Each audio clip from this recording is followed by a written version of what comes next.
Mesdames et messieurs, merci d'être présents. Et donc, je vais vous parler aujourd'hui des populations mongoles du début de notre ère et surtout de leur relation avec l'empire des Han. Alors, avant, si vous voulez, de commencer cette conférence, je dirais, une petite transition avec ce qui précède et d'autre part, en dehors de cette transition, si vous voulez, une introduction sur ce qui va suivre. J'ai passé effectivement une vingtaine d'années à fouiller en Mongolie, mais ces fouilles ont été initiées par Pierre-Henri Giscard. Et Pierre-Henri Giscard est un ami, c'est un ami de Francis Duranton, et vous les voyez tous les deux là lors de la remise de la Légion d'honneur à Pierre-Henri Giscard il y a quelques mois. Dans le même temps, toutes ces missions en Orient, en Mongolie notamment, en Chine, ont été possibles parce que, d'une part, nous avions effectivement Pierre-Henri Giscard derrière nous, d'un point de vue, je dirais, scientifique et sponsor, et d'autre part parce que Pierre-Henri Giscard a toujours eu, le chic pour s'entourer de gens et pour mobiliser, si vous voulez, différents secteurs et privés. Et je voudrais, dans cette partie, rendre effectivement hommage à notre président, parce que c'est bien grâce à lui, si vous voulez, que ces missions ont pu continuer, parce que toutes ces missions qui ont eu lieu en Chine, en Mongolie, etc., eh bien, c'est de la coopération. Je vais vous montrer à la fin, ce n'est pas mon travail, si vous voulez, c'est celui d'équipes franco-mongoles, franco-chinoises parfois. Et ces pays sont très demandeurs, effectivement, pour leur patrimoine, de pièces restaurées. D'accord ? Et ces pièces restaurées, en ce qui concerne le mobilier métallique, elles l'étaient en grande partie grâce à EDF en France. Et Monsieur Albi, vous avez joué un rôle essentiel dans ces relations, et je dirais au niveau politique, pour développer tous ces éléments. Et je dirais que tout ce qui se présente en fait sur l'Orient d'un point de vue archéologique vous doit énormément, et je tenais à vous en remercier. Alors, pourquoi d'abord, où c'est, si vous voulez, d'accord ? Où est-ce que c'est ? Parce que la Mongolie, si vous voulez, ça se situe ici, et c'est entre ces deux grands voisins, comme disent les Mongols, d'une part la Fédération de Russie ici, d'autre part la Chine ici, et juste je vous signale ce petit endroit parce que j'y ai fouillé, c'est toujours un endroit qui est assez intéressant, j'ai fouillé ici, et en fait vous avez la Mongolie, le Kazakhstan, la Fédération de Russie et la Chine dans un secteur qui là est visible sur la carte parce qu'on a voulu le montrer, mais qui fait moins de 50 km. Donc une frontière assez particulière. Donc la Mongolie se situe ici, et cette Mongolie, si vous voulez, elle a une particularité, c'est qu'elle est à l'origine, en fait, une des extrémités du corridor des steppes. Alors, qu'est-ce que c'est que le corridor des steppes ? Le corridor des steppes, vous avez ici le lac Baïkal. D'accord ? La Mongolie se situe ici. En fait, ici, vous avez la totalité de la chaîne himalayenne. Ici, vous avez les montagnes de la Lune, et donc ici, un des déserts les plus secs du monde, qui est le désert du Taklamakan, et ici, vous avez l'Altaï. Ce sont des zones qui, en fait, sont subdésertiques ici, et qui, dans cette partie, sont des zones avec des prairies. Ce qui fait que, si vous êtes à cheval ou à pied, et que vous partez à pied, vous allez suivre. C'est un corridor qui, par endroit, fait 200 km et par endroit fait 50 km. Vous suivez, et arrivé en Europe de l'Ouest, au niveau des Alpes, vous les contournez soit par le haut, soit par le bas. D'accord ? Ce qui vous explique que ce qu'on appelait à l'époque les grandes invasions, et qui sont parties en fait d'Asie, d'accord, eh bien, se soit retrouvés simplement en Europe de l'Ouest, d'accord, avec les Visigoths qui arrivent par le sud et qui prennent Rome, et par le nord, d'autres populations telles que les Huns, et qui ensuite vont redescendre, d'accord. Ensuite, si vous arrivez quand vous êtes par là, il va falloir, là c'est un peu plus difficile, parce que vous allez vous retrouver face au Caucase, mais vous pouvez essayer de franchir le Caucase, vous prenez la Turquie et ensuite vous descendez par là et vous arrivez en Égypte, et c'est ce qu'on appelle les invasions turques et ottomanes. Et donc la géographie, si vous voulez, explique à peu près tout dans cet endroit. En ce qui se concerne la période temporelle, ça va être en gros le IIe siècle avant au IIe siècle après. C'est ce qu'on appelle la Chine des Han. Cette Chine des Han, elle avait été précédée par un empire, la Chine des Qin, qui ont donné ces grands guerriers que vous connaissez certainement tous, si vous voulez. Mais la Chine des Han a été la grande période, l'âge d'or en quelque sorte, de l'empire chinois. Et au moment où cet empire des Han se mettait en place, au nord de l'empire des Han, se mettait en place la confédération Xiongnu. Et cette confédération Xiongnu, elle s'est mise en place de 209 avant Jésus-Christ en 156-181.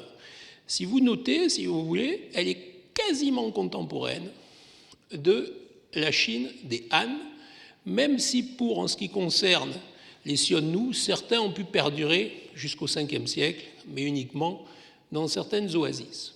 Et donc là, si vous voulez, il y a une confrontation qui est assez étonnante, une concordance de dates qui est assez étonnante et extraordinaire. Et alors la question qui se pose, c'est pourquoi je viens vous parler de ça aujourd'hui, d'accord ?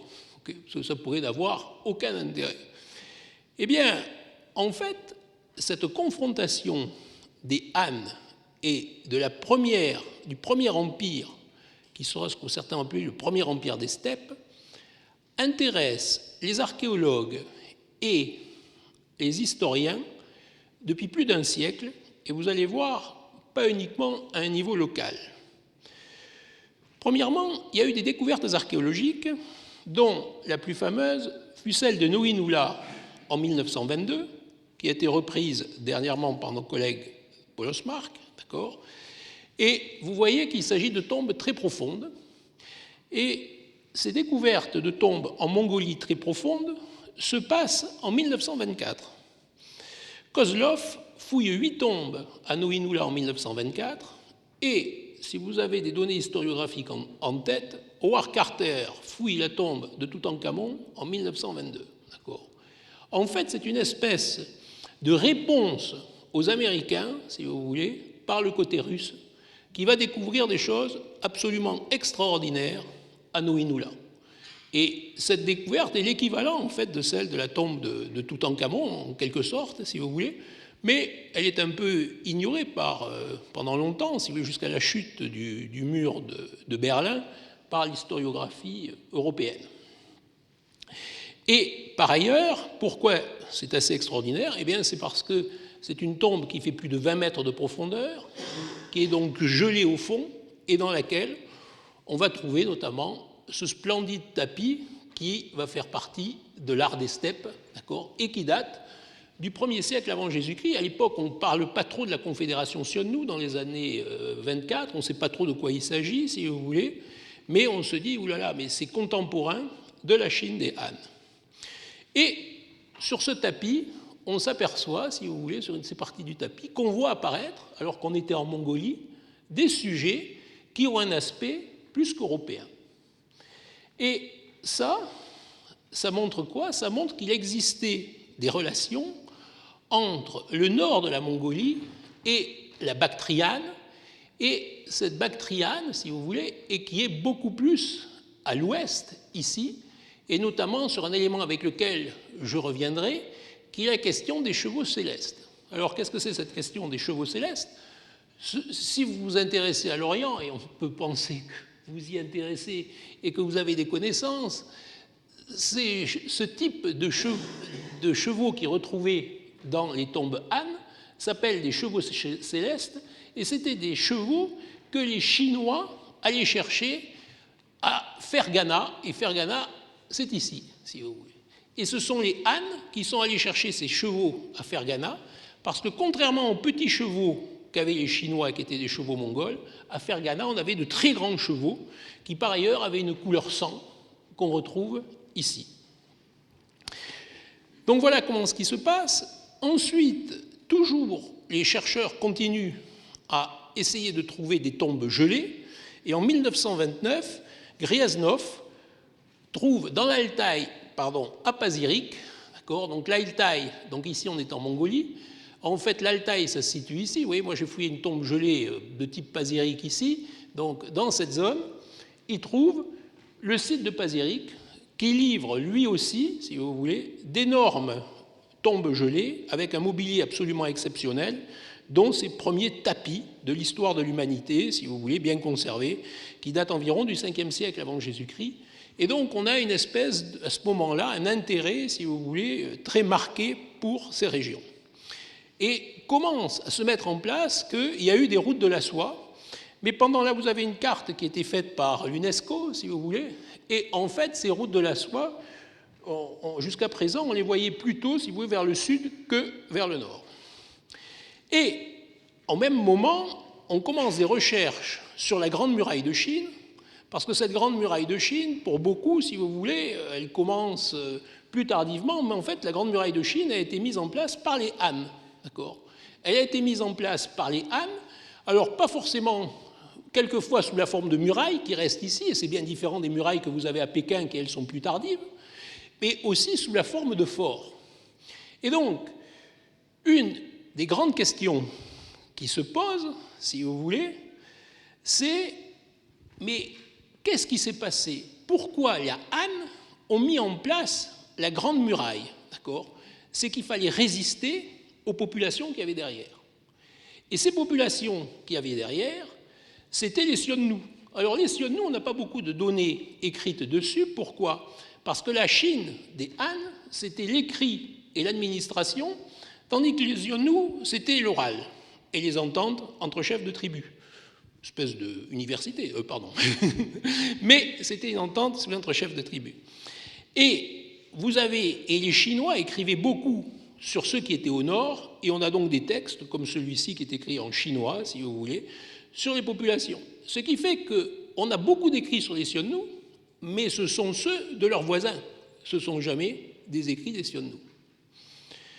Et alors, je vous ai présenté les fouilles de Noïnoula, les fouilles de Pazyryk, les contacts avec la Bactriane, et là, si vous voulez, il y a un intérêt qui va se mettre en place jusqu'à aujourd'hui pour ces contacts entre les populations de Mongolie et les populations Han. Vous avez ici quelques-uns des grands éléments, si vous voulez, qui ont marqué cette étude. Grousset écrit le premier empire des steppes, d'accord, l'empire des steppes, et pour lui, le premier empire des steppes, c'est les Xiongnu. Et il faut attendre, il y aura plusieurs rééditions, et pour Grousset, si vous voulez, on a non pas une flèche bleue et une flèche rouge, mais en fait on a une flèche bleue, une flèche rouge, d'accord ? C'est-à-dire que la Grande Muraille a été mise en place contre les Xiongnu, il fallait les arrêter, d'accord ? Et donc on a un empire Han qui va affronter des barbares qui vont être les empires Xiongnu.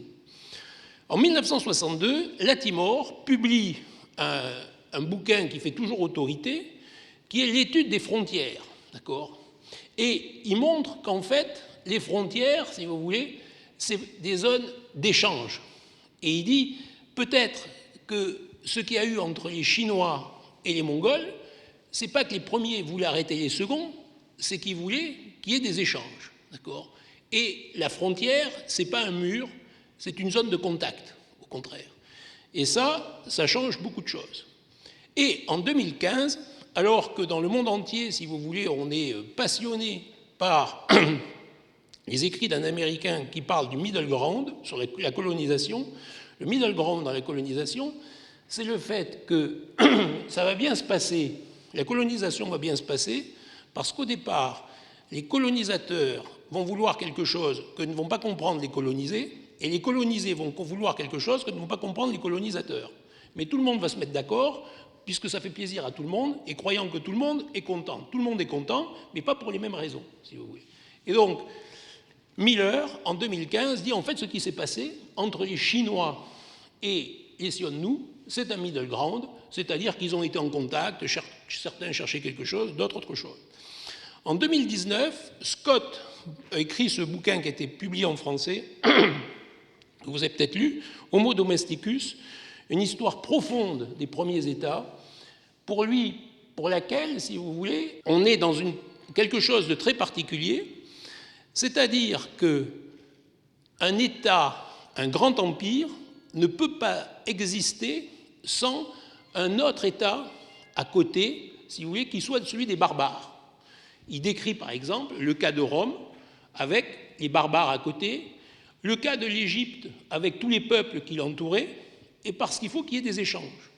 Et pour lui, le fait, si vous voulez, il oppose des Chinois qui étaient des gens liés par leur administration, avec des paysans sous le joug, à des barbares libres, et pour lui, ça devient l'inverse, la Grande Muraille est une zone de contact, mais elle est construite par les Chinois en grande partie pour éviter que les esclaves qu'il y avait en Chine ou le peuple chinois ne fuient vers la Mongolie.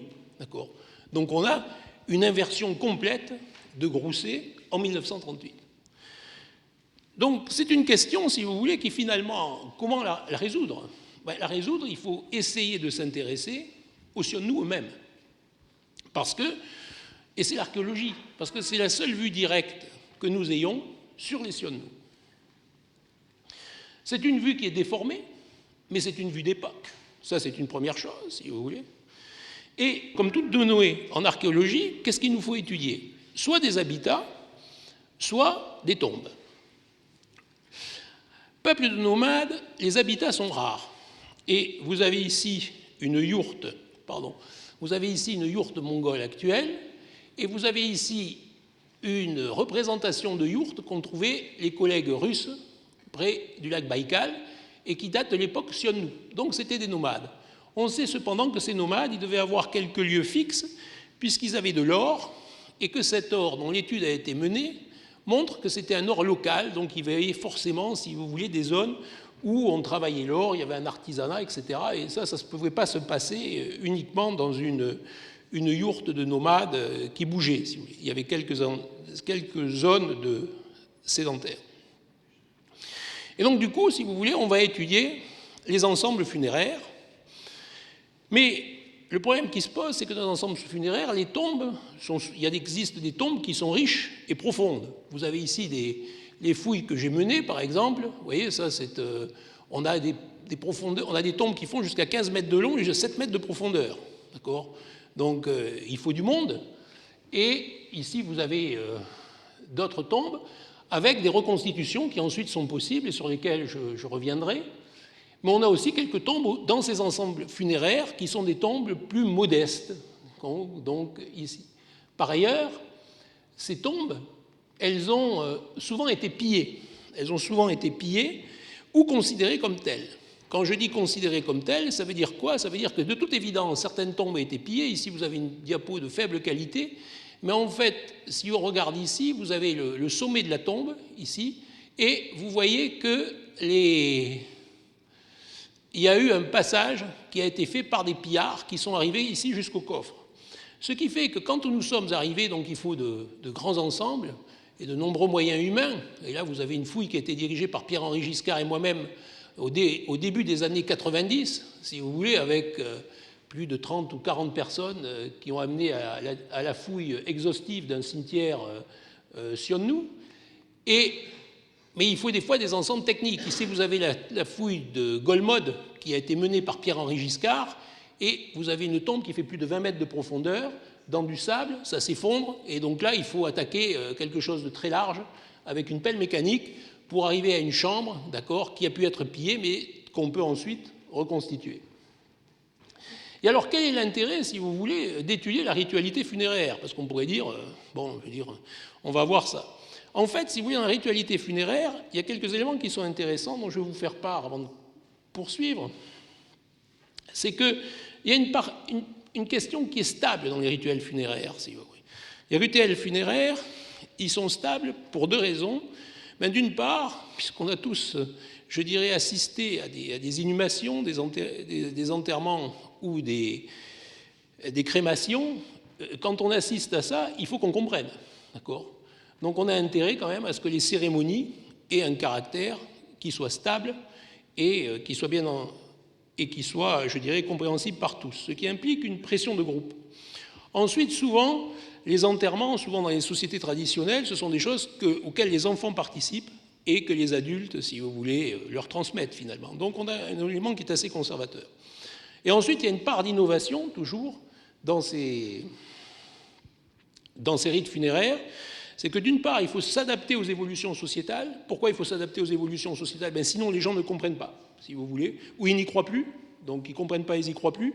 Et aussi, ça dépend de l'économie. D'accord ? Le médecin légiste que j'ai été par certains moments, si vous voulez, quand on fouille des tombes actuelles, entre le 19e et actuellement, l'économie, la médecine, tout ça, ce sont des choses qu'on peut suivre à travers les tombes. On voit apparaître des modes de pantalons différents, des gens qui peuvent être inhumés avec des éléments médicaux différents, etc. Donc il y a une économie du moment qui apparaît aussi. Et donc c'est cette évolution culturelle qu'on va pouvoir suivre. Et donc du coup, si vous voulez, en Mongolie actuellement, on a 3 types de sites. On a ce qu'on appelle des sites impériaux, et dans ces sites impériaux, on a Noinula, dont je vous ai parlé, Golmod, qu'a fouillé Pierre-Henri Giscard, Tsaram, en Bouriatie, qui a été fouillé par des collègues russes, et ces sites impériaux, en fait, dans lesquels on a de nombreux objets chinois et une influence chinoise Han qui est très marquée. Ensuite, on a des sites, alors, beaucoup de sites ont été fouillés, il y a actuellement 200 sites qui sont connus, beaucoup ont été fouillés avec des tombes à droite à gauche, 2 seuls ont été fouillés en totalité, et j'ai la chance d'avoir mené la fouille des 2, si vous voulez. Il y en a un qui est Egingol, qui est un site avec de fortes influences nomadiques que je vais vous présenter, mais des relations avec la Chine, et un autre qui est Tamir, que nous avons fouillé, dont nous avons fouillé la totalité d'un secteur en partie, qui est un site avec de fortes influences chinoises, et on va voir, si vous voulez, qu'est-ce que ça évoque pour ses relations avec l'Empire Han. Ici, vous avez une carte. En fait, si vous voulez, sur cette carte, ce qu'on s'aperçoit, qui n'est pas d'ailleurs trop réduite, c'est que tous ces sites, en fait, ils sont un peu, si vous voulez, dans le nord de la Mongolie, mais ils sont dans le nord de la Mongolie, mais dans des contextes qui sont bien différents, si vous voulez. Ils sont dans des contextes qui sont bien différents. En fait, Egingol est ici, il est déjà dans le corridor des steppes. Quand je dis qu'il est déjà dans le corridor des steppes, on est à moins de 200 km du Baïkal, et là, vous avez des prairies avec de l'herbe, des chevaux, etc. On est dans le nord de la Mongolie. Golmod, on est dans une situation intermédiaire, c'est un site impérial. Noinula, c'est un site impérial, mais qui ressemble un peu à Egingol, je dirais, du point de vue des prairies. Et Tamir, on est ici, et en fait, Tamir, c'est un site qui est à la limite, si vous voulez. On a le Gobi qui est ici et les montagnes de Khangai. Et en fait, c'est un site sur lequel je ne reviendrai pas du point de vue de sa position géographique, mais qui est un site de repli. C'est-à-dire qu'ici, vous avez la Grande Muraille, d'accord ? Puis ça remonte, il y a certaines parties de la Grande Muraille qui sont en Mongolie. Ici, vous avez la Grande Muraille. Et ici, c'est le désert, il n'y a rien à faire. Et donc, si vous vous repliez, ou si vous voulez avoir des contacts avec la Chine, c'est ici qu'il faut être. Vous êtes sur le repli, d'accord, mais face à vous, finalement, c'est un peu l'océan, d'accord. C'est comme quelqu'un qui, c'est la relation entre l'Angleterre et la France, si vous voulez, vous serez à Calais. En gros, c'est à peu près ça, puisque un désert, c'est quasiment une mer. Alors, les sites impériaux, ici, on a le site de Noinula, si vous voulez, avec certains sites bourriates. Ce sont des sites qui sont très, très, très, très profonds, d'accord. Les tombes ont souvent été, même généralement, pillées, avec des pillards qui faisaient des trous, des petits trous, hein, souvent, mais qui arrivaient à descendre très profond, attirés par les richesses. Et dans ces sites dits impériaux, par exemple celui de Golmod, eh bien, on a quand même des cercueils, d'accord, qui sont parfois recouverts de lacs, d'accord, ou d'éléments semblables, rouges. Vous avez plusieurs cercueils, plusieurs chambres. Et on est là face à des élites, et ce n'est pas sans ressembler, si vous voulez, en fait, à des tombes Han d'élites de la même époque. D'accord ? Donc on a, curieusement, on s'aperçoit que ces Mongols, si vous voulez, cette élite mongole, alors ce qu'on appelle les Shanyu, c'est-à-dire ce sont des gens qui avaient réussi à fédérer plusieurs tribus, mais qu'est-ce que ça veut dire fédérer? Quand vous avez Mongolie, déjà c'est 3 fois la France, quoi. Donc les Sionous, c'était plus.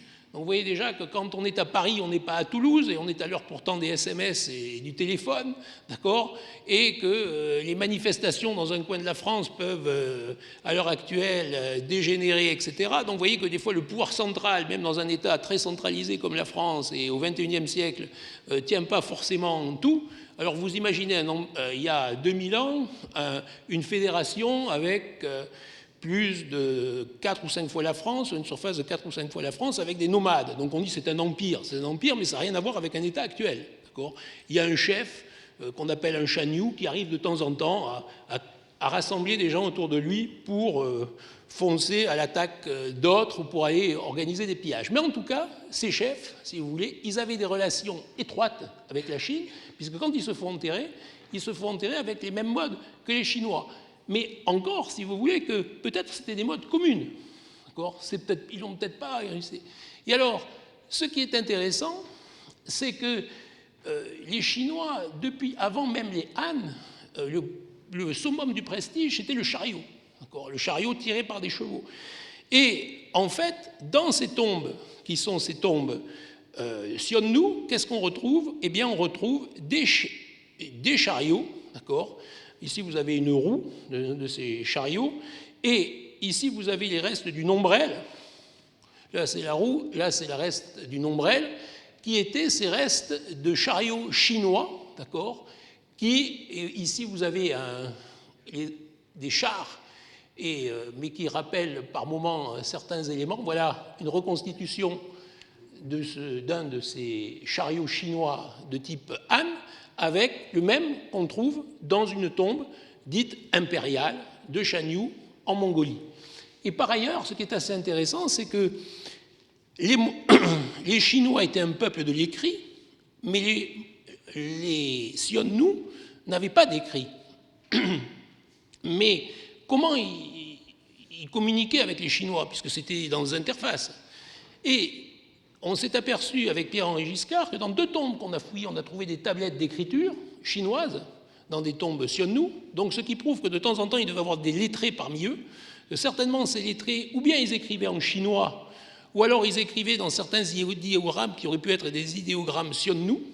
Et dans le même temps, si vous voulez, un des plus anciens morceaux de papier avec de l'écriture chinoise a été retrouvé dans une tombe Sionnu. Elle a été retrouvée dans une tombe Sionnu où elle servait à caler un fragment de chariot chinois, sans qu'on sache, si vous voulez, si c'était délibéré ou c'est parce que les Chinois leur envoyaient un chariot ou c'était un peu branlant, ils ont mis du papier pour arrêter l'élément. Mais c'est assez étonnant de penser qu'un des plus vieux écrits chinois sur papier a été retrouvé dans une tombe Sionnu à plus de 2000 km de la Chine, chez des sujets qui étaient censés ne pas écrire, si vous voulez. Et alors, ces tombes sont immensément riches et elles portent des décors souvent sur les cercueils en or. Vous avez ici des éléments, mais il y a aussi, si vous voulez, des éléments chinois, avec notamment des jades, ici, d'accord, qui sont des importations Han, ou des disques, des fragments de disques que les Chinois Han mettaient dans les tombes, d'accord, qui étaient des fragments de disques en jade, et les Chinois mettaient des objets complets, tandis que dans certaines tombes impériales, ils mettaient parfois que des morceaux, et ces morceaux avaient été portés en pendentif, d'accord. Donc on ne sait pas trop ce qui se passait finalement de point de vue de ces contacts. Et alors, très intéressant, c'est que les Chinois Han, à cette époque, si vous voulez, développent la mode des miroirs. Ils développent la mode des miroirs, ici, et dans de très nombreuses tombes en Mongolie, des tombes de l'élite et des tombes impériales, on retrouve des fragments de miroirs. Et la question qui se pose, c'est pourquoi retrouve-t-on uniquement des fragments de miroirs? Or, dans les tombes chinoises, on trouve des miroirs qui sont toujours complets, chez les Han. Chez les Mongols, on verra qu'à quelques exceptions près, on trouve toujours des fragments. Alors, c'est parce que ça relève ou bien d'une tradition mongole qui était connue par la suite, qu'il fallait que quand une famille meurt, et là on retrouve ce que disait Francis Duranton, on prenne un miroir et qu'on le casse en deux, et qu'il y en avait une partie pour le mari, une partie pour la femme, enfin ça c'était resté dans la famille, d'accord. Et par ailleurs, ce qui est assez intéressant, c'est que ces miroirs, ils sont toujours retrouvés sur les corps des sujets, et ces miroirs, on appelle ça des miroirs, mais on se voit mal dedans, si vous voulez, c'est plus ou moins un reflet. Et en revanche, avec ce petit élément qu'il y a là au milieu, ils ont une espèce de forme concave, et on pense que ça servait plutôt à la divination. Donc c'était des objets magiques qui étaient d'origine chinoise et qui étaient retrouvés dans les tombes, mais des tombes d'une certaine élite, et que les Mongols s'étaient appropriés, mais qui transformaient à leur manière. Et on retrouve aussi des objets en lac, d'accord, des importations d'objets en lac. Ici, je crois que c'est à Tamir, c'est nous qui l'avons trouvé. Ici, c'est à Noinula. Et ce qui est très intéressant, si vous voulez, c'est qu'on se dit, ah, des lacs, et il y en a comme ça plein dans les dynasties Han, dans les fortes dynasties. Ici, vous avez une lac Han qui vient du musée de la Cité interdite à Pékin, mais ça, c'était de la lac Han pour l'empereur, d'accord. À Noinula, tombe dite impériale Shanyu, ouais, c'est pas mal, mais enfin, ça n'a rien à voir avec une production impériale. Et celle qu'on trouve dans des tombes de province, c'est de la bimbeloterie, d'accord, c'est de la grosse production. Donc là, ils imitent, si vous voulez, les Chinois leur vendent de la bimbeloterie ou des éléments plus ou moins importants, mais jamais de niveau impérial. Okay. Et toujours autour de ces tombes, on trouve des tombes satellites avec des motifs parfois qui évoquent la Chine et pour lesquels ces tombes satellites, on ne sait pas dans les cimetières impériaux à quoi elles sont liées. Alors, le cimetière, on va s'attaquer maintenant, donc face à ces questions, ces cimetières impériaux finalement posent sur les relations entre les Han et les fédérations Xiongnu plus de questions qu'ils n'en résolvent. D'accord ? On a des éléments rituels, etc. Et donc il fallait fouiller un cimetière en totalité, et on a fouillé donc sous l'égide de l'UNESCO, sous l'égide de l'UNESCO, dans une vallée des Guingols qui allait être noyée par un barrage, elle n'a pas été finalement. Nous avons fouillé un cimetière Xiongnu en totalité, Egingol, d'accord. Donc vous avez la localisation ici, donc dans le nord, et vous voyez que Egingol, ce cimetière Xiongnu, il est ici, on le voyait sur la diapo précédente, en fait il est sur une terrasse quaternaire. Cette terrasse quaternaire, elle domine un fleuve, les Guingols d'ailleurs, et vous avez une grande prairie, et en face vous avez une montagne et des forêts. Et ça, c'est un signe chinois, si vous voulez. Les Chinois, quand on est bien enterré, on est enterré face à un paysage de montagne, d'accord, avec une vallée et de l'eau au milieu. Okay. Et donc les Xiongnu recherchaient systématiquement ce type de site pour enterrer leurs morts, et ils étaient bien donc dans une démarche, si vous voulez, de type chinoise en ce qui concerne leurs éléments. Ça, c'est un plan du cimetière, et ce qui est intéressant, si vous voulez, c'est qu'on a la chronologie ici de ce cimetière, et vous voyez qu'en fait, plus ici, c'est très ancien, ici aussi, et puis après, on a une partie qui est de plus en plus récente, et ici, une zone récente. Et alors, ce qui est intéressant, c'est que ces tombes ici, elles ne sont pas Xiongnu, ce sont des tombes turques postérieures, mais juste postérieures aux Xiongnu. En effet, on sait que cette confédération Xiongnu, à partir du IIe siècle, elle va s'effondrer, et ce sont des tribus turques qui vont prendre le contrôle de la Mongolie. Alors, vous avez ici un schéma de tombe classique, avec notamment, si vous voulez, le cercueil qui se trouve dans un coffre, comme chez les Han, mais derrière, vous avez un coffre à offrande, et ensuite, vous avez une niche qui contient des restes animaux. Okay. Or, ces restes, ici, vous avez par exemple le plan d'une tombe, okay, la niche à offrande, qui est en sape, mais qu'on a décapé, le coffre à offrande ici, et les restes du sujet. Je suis désolé, on a téléchargé une version très appauvrie du PowerPoint. Et alors, on a des tombes qui sont très riches. Ici, vous pouvez voir, il y a une quinzaine de têtes de bétail, d'accord.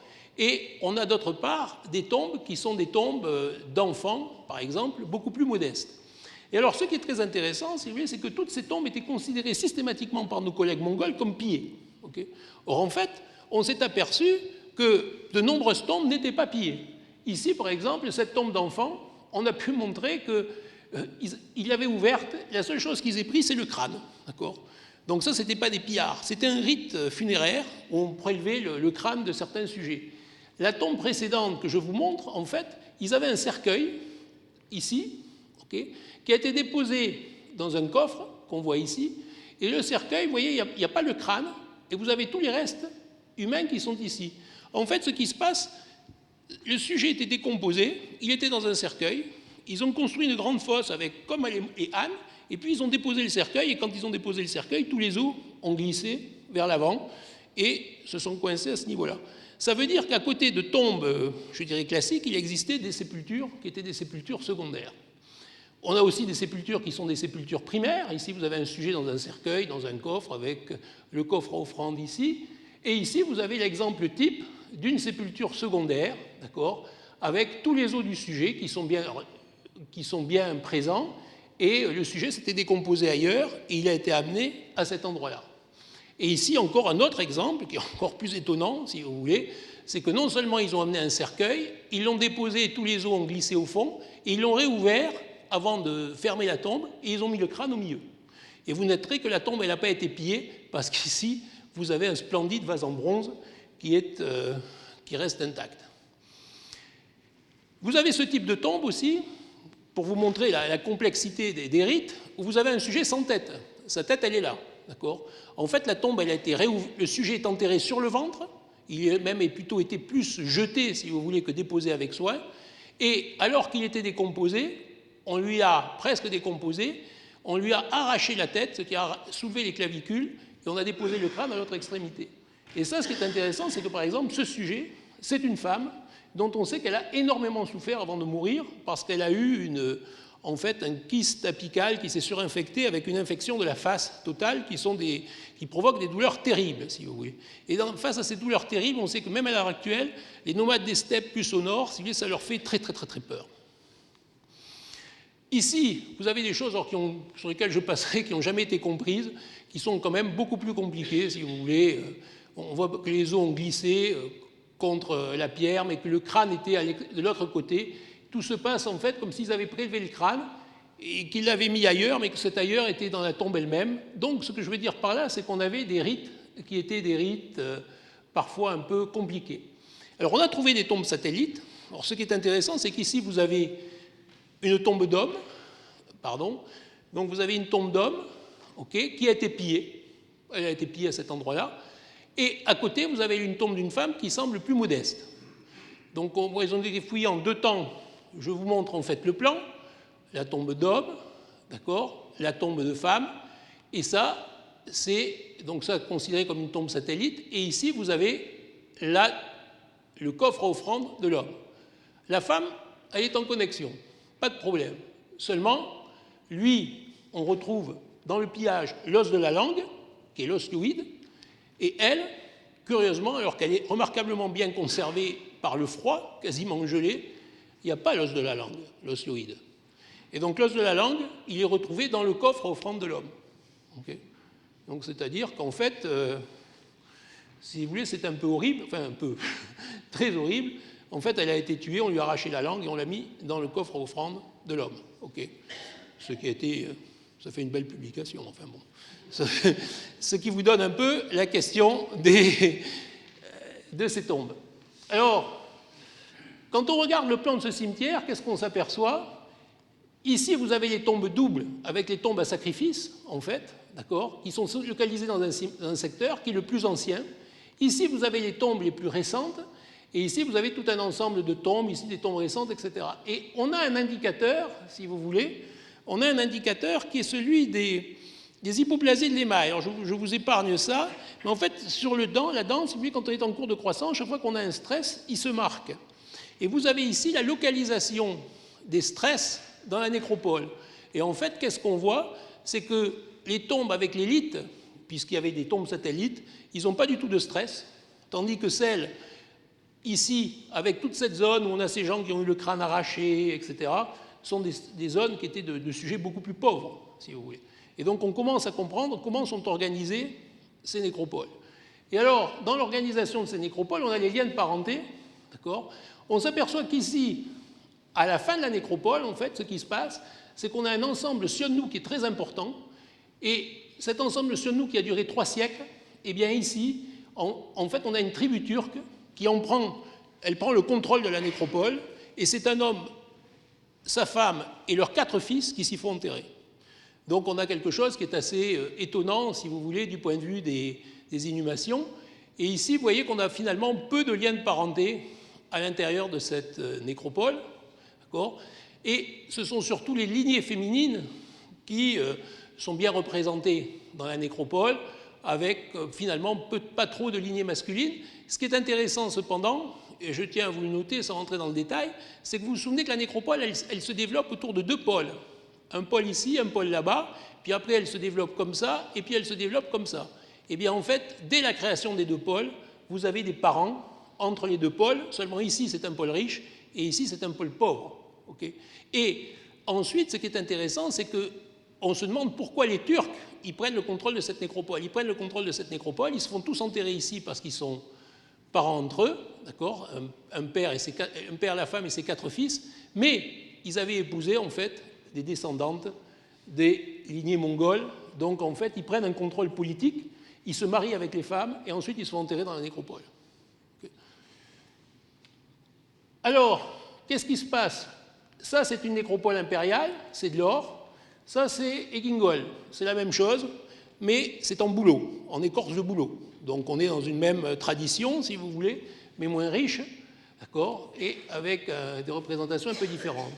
On retrouve effectivement quelques fragments de miroirs en bronze, okay, et il n'y a pas de chariot à Egingol, mais en revanche, ils voyaient des chariots parce qu'on a des fonds de peau en bouleau, et sur ces fonds d'écorce en bouleau, ben, ils étaient très, très marqués, si vous voulez, parce qu'ils devaient voir passer des chariots chinois, etc. Et donc, ils les dessinaient quand ils passaient. Alors là, vous avez toute une interprétation, il y a une route au milieu, etc. Et en même temps, ils ont un mobilier qui leur est propre, qui est un mobilier d'art des steppes. Et ce qui est très intéressant, pour terminer, sur Egingol, c'est qu'on est face à une nécropole où en fait on retrouve sur les cercueils ces éléments ici, d'accord? Et ces éléments, qu'est-ce que c'est? Le soleil et la lune. Et le soleil et la lune, ce sont les grands éléments religieux des Sionnou.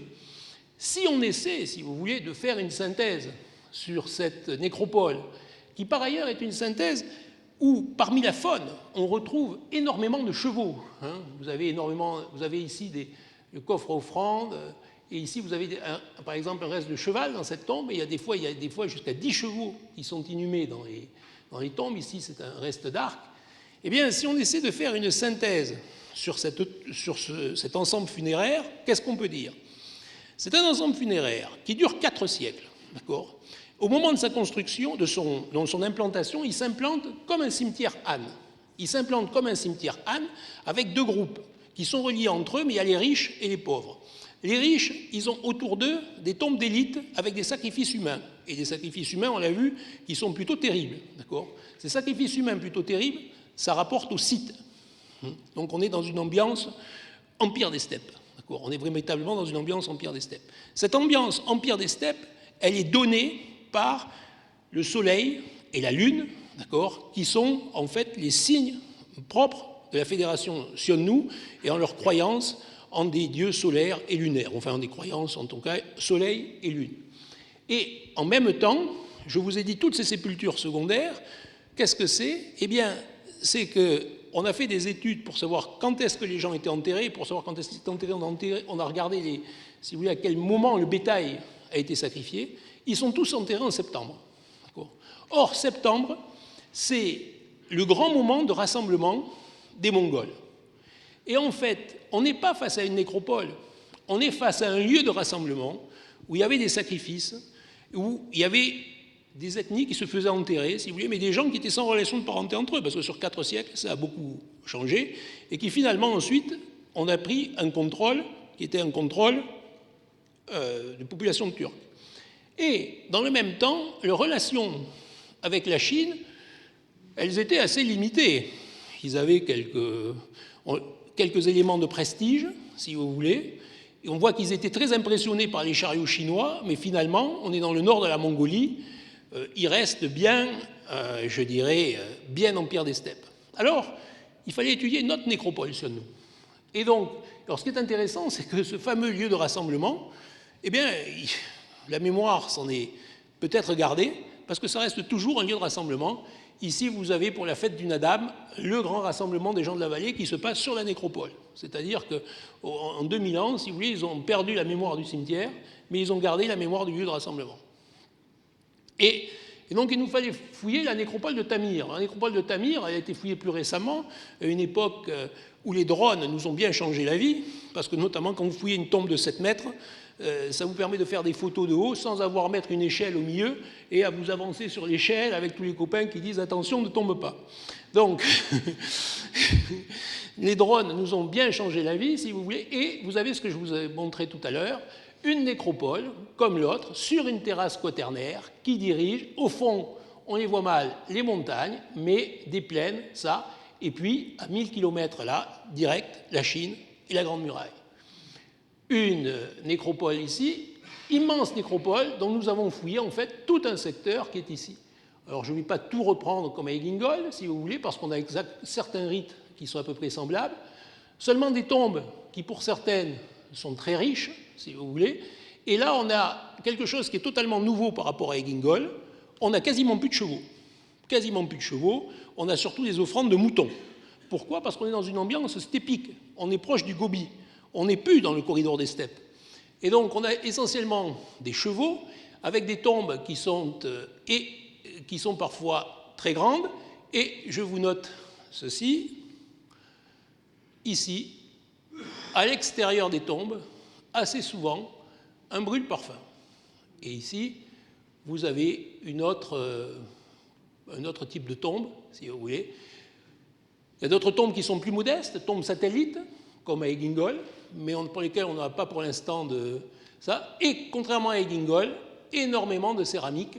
Donc en fait, on a un coffre, mais pas de coffre à offrande, mais ils mettent les éléments dans le côté du coffre, alors qu'à Egingol, ça existait, mais ils le mettaient derrière. Donc voilà, des rites funéraires qui sont parfois un peu différents. Et, chose extraordinaire, alors que les tombes ont été pillées, on retrouve un disque intact. Un disque intact, ça c'est plutôt étonnant, et des cloches, et des pièces de monnaie chinoises. Je vous ai dit, les Mongols, c'est Francis Duranton qui vous l'a dit, le couple, c'était sacré, quand un meurt, on casse, ça va chez l'un, ça va chez l'autre. Les Chinois, ils sont toujours enterrés avec les disques complets. D'accord. Tamir, seule nécropole de Mongolie, alors il n'y a eu que 2 fouillés, mais beaucoup de tombes fouillées, où on trouve des miroirs intacts. Ensuite, énormément de céramique, très variée, certaines directement importées d'Asie centrale. Des objets en or dans certaines tombes, mais ces objets en or, c'est de l'arsite ou de Bactriane. Et on retrouve en fait pas mal de lacs, et des lacs prestigieuses, là. Alors, on n'est pas comme à Noinula, mais on n'est pas non plus comme à Egingol, si vous voulez. Il n'y a pas que des babioles. Ce que vous voyez là, c'est un carquois. Alors, évidemment, c'est ce qu'il en reste, mais c'est un carquois en lac. Un carquois en lac, ce n'était pas n'importe quoi, ce n'était pas une babiole quand même en lac. Et des pièces, et des brûle-parfums. Souvenez-vous que chez les Han, le matériel funéraire est celui de la tombe de l'éphémère, on peut voir au-dessus, plus de 10 tonnes de pièces de monnaie de bronze, nous on n'a que quelques-unes, 400 objets en or, vous avez vu que les objets en or, on en a quelques-uns, mais on n'en a pas 400, de la variole précieuse, des objets en lac, ainsi que de nombreux textes sur les lamelles de bambou, et surtout un brûle-parfum en bronze. Et en fait, les brûle-parfums, si vous voulez, ça s'inclut dans tout ce qui est taoïste, etc., c'est la Chine. Et qu'est-ce qui se passe? C'est que donc, on retrouve, nous, ces éléments, vous voyez, il y a une pièce de monnaie chinoise, ça a été pillé, des éléments de la laque, et parfois de qualité, celle-là, d'accord. Et on a des cercueils, des coffres, avec parfois des plats en lac qui ont été déposés au fond, et toujours ces brûle-parfums ici. Nous n'avons ni jamais la Lune, ni jamais le Soleil. En revanche, nous avons les liens de parenté dans cette nécropole. Et les liens de parenté dans cette nécropole, qu'est-ce qu'ils nous montrent? Que vous avez deux groupes, un qui est ici, où les liens de parenté sont en rouge, si vous voulez, un qui est ici, avec essentiellement des tombes riches, et, et des tombes pauvres ici, et un autre qui est ici, mais qui est dispersé sur une grande distance. Vous avez l'arbre généalogique qui est ici, et vous voyez que ces deux groupes, le groupe ici et le groupe dispersé ici, alors celui-là, il est là, le jaune, il est évidemment dans le jaune, ils sont reliés par des ancêtres communs. Et alors, qu'est-ce qui se passe? Parce que là, on peut suivre, du coup, ce qui se passe dans la nécropole. En fait, dans cette partie ici, il y a un sceau qui ressemble à un sceau chinois. D'accord? Et donc, ça veut dire quoi? Ça veut dire qu'un Chinois a confié un sceau à un Xiongnu, et ça, c'était classique, si vous voulez, quand il voulait faire des signes d'allégeance. D'accord? Donc, il confie un sceau à un Chinois, et ensuite, vous avez toute une association qui se passe d'hommes, femmes, etc. Et ce sont des tombes riches, sauf la dernière qui est pauvre. Ici, c'est pareil, la dernière est pauvre. Mais à cet endroit-là, on a plutôt des tombes riches et surtout des importations. Et ici, si vous voulez, les tombes sont un peu moins riches, sauf effectivement, et ça ressemble ici. Et alors, qu'est-ce qui se passe? Pourquoi ils sont tous ici regroupés et pourquoi là, ils ne sont pas regroupés, alors qu'ils ont un même ancêtre commun? En fait, si vous voulez, la réponse d'ici nous a été donnée par l'organisation des tombeaux à Madagascar. C'est-à-dire que pour avoir cette organisation ici, on s'est mis à 3 pendant un mois, on a bossé, on a fait toutes les simulations phylogéniques, etc. Il n'en est rien sorti. D'accord? Et j'ai montré ça à une collègue malgache, spécialiste des rites funéraires, en disant « ils sont sauriens ». Et je lui donne les liens de parenté. Et elle me les explique immédiatement. Je me dis « mais c'est comme à Madagascar ». Elle me dit « si tu es... les tombes à Madagascar sont pour les gens de la même famille, les hommes. Si la femme se marie, elle doit aller rejoindre la tombe de son époux. Mais de temps en temps, il y a une femme qui dit « moi, je ne veux pas aller à la tombe de mon époux, je veux être inhumée chez vous ». Or, celle-là, ils disent que ce n'est pas possible, ils vont même la mettre à l'extérieur. Et si son époux, il dit « moi, je ne m'entends pas avec mes frères, je veux venir », alors là, c'est une catastrophe, il faut construire un nouveau tombeau. Okay. C'est pour ça que des fois de nouveaux tombeaux sont construits. Et en fait, c'est ce qui se passe dans cette nécropole. En fait, je ne vais pas tout vous reprendre, mais en fait, il se passe un jeu de ping-pong. C'est-à-dire que les premiers se marient ici, et puis ensuite, en fait, ils se marient avec des extérieurs à la nécropole, et donc ils les envoient au fond. Leurs enfants ont le droit de revenir, mais leurs enfants se remarient, etc. Et ensuite, par les liens de parenté, on se demande, mais pourquoi ils se sont mariés avec des gens extérieurs? Mais c'est normal, parce que ici, ils sont très riches, mais elle est très pauvre. D'accord? Pourquoi? C'est eux qui ont eu le sceau. Elle est très pauvre. Qu'est-ce qu'ils font? Ils la marient avec quelqu'un de très riche, qu'on ne retrouve pas, mais sa fille devient très riche. Donc elle est dans une tombe pauvre, et sa fille est dans une tombe super riche. Et donc sa fille, si vous voulez, c'est les alliances. D'accord? Il faut marier la fille avec quelqu'un de riche. Mais le quelqu'un de riche, on ne le veut pas dans la nécropole. Donc on l'envoie en haut. Mais leur petit-fils, il y a droit. Il revient. Et donc, on a les alliances matrimoniales. Par tout un jeu, si vous voulez, d'études, notamment en intelligence artificielle, on arrive à montrer qu'on retrouve, de par le mobilier, très facilement les sujets riches, mais très difficilement les gens de la même famille. Pourquoi? Parce qu'il y a des pauvres parmi eux, et qui les remarient. Et qu'ensuite, à la fin de la nécropole se termine au 1er siècle de notre ère, ils deviennent tous très pauvres. Alors, l'interprétation... transmission verticale du statut social, c'est ce que je viens de vous expliquer. Qu'on arrive à démontrer des stratégies d'alliance des familles, l'évolution commerciale du moment. Et alors l'évolution commerciale du moment, c'est que ici, c'est plus ou moins des vassaux des Chinois. Ici, il y a un gros commerce avec la Chine, et là, il n'y en a plus. En fait, si vous voulez, ça reflète des documents historiques que disent les Chinois. Qu'est-ce qu'ils disent, les Chinois? En fait, on sait que les Xiongnu du Nord, et eux, c'était des Xiongnu du Nord parce qu'ils sont sur les rives de l'Oron, les Xiongnu du Nord. En fait, l'Oron est ici, si vous voulez, et Tamir est ici. Tamir, c'est un affluent de l'Oron. En fait, en 89, après Jésus-Christ, ils sont défaits par les Han. Et nous, d'un point de vue C14, la chronologie de la nécropole, c'est 90-100 après Jésus-Christ. Donc ça colle parfaitement, si vous voulez. C'est-à-dire qu'ils sont défaits par les Han, au moins ils sont défaits par les Han, ils sont plus riches, et ils s'en vont. Et qu'est-ce qu'ils font? Ils disparaissent en 55 par les Xianpei, qui sont en fait des tribus certainement turques. Donc en fait, eux, ils ont été défaits par les Han, et la nécropole a disparu. Et alors, ce qui est assez intéressant, d'accord, moins 119 avant Jésus-Christ, les Han battent les Sionnu. Les Sionnu doivent s'installer au nord du désert de Gobi. Donc si j'essaie de retracer mon histoire de la nécropole, pourquoi mes Sionnu, pourquoi j'ai cette nécropole au nord du désert de Gobi? Je l'ai parce que c'était des Sionnu du sud, bien en contact avec la Chine, qui remontent sur le nord, qui s'installent en périphérie du désert de Gobi. Ils deviennent les vassaux des Chinois, comme le montre le Sceau. Ensuite, ils bénéficient d'une période d'expansion économique, et sur la fin de l'expansion économique, ben, ils sont partis, ils s'en vont. Et alors, ce qui est très intéressant, si vous voulez, c'est que Egingol, au nord, c'est totalement différent. Ceux du sud, en fait, on appelle ça des Sionnu, mais ils n'ont pas le soleil, ils n'ont pas la lune, mais ils ont le brûle-parfum et ils ont des disques intacts dans les tombes.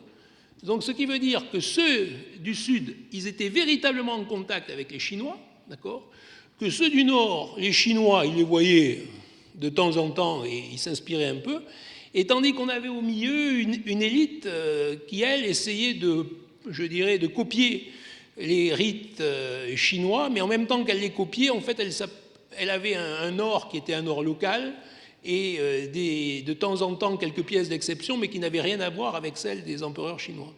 Et donc on essaye, si vous voulez, par ce biais, d'essayer de comprendre ce qui s'est passé, c'est-à-dire, est-ce qu'il y a eu une acculturation?